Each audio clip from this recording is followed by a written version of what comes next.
जगतसिंहपुर सामग्रिक विकास पाई जननायक भावरे सांसद भावरे मुरबी भावरे डॉक्टर विभु प्रसाद तरी महोदय निरंतर प्रयास तांकु समस्त प्रशंसार भल पाइबार विश्वास पात्र करिछि।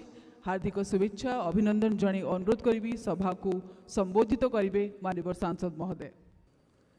दुईटी कथा पाई ये जो उत्सवटी आयोजित होइछे मोटामोटी भाव में पारादीप बंदर विकास क्षेत्र रे एवं अनेक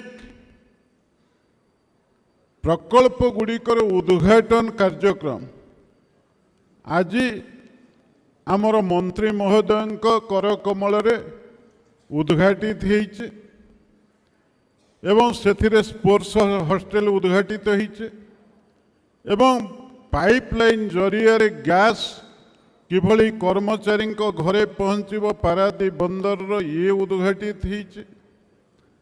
अपरपक्षे आउरी तीनोटी कार्यक्रम जोटा प्रकृत में गोटे दक्षता विकास आधार रे विशेष भाव में ओडिशा जेएनजी बा युवक माने नियुक्तिर सुजोग पाइबे।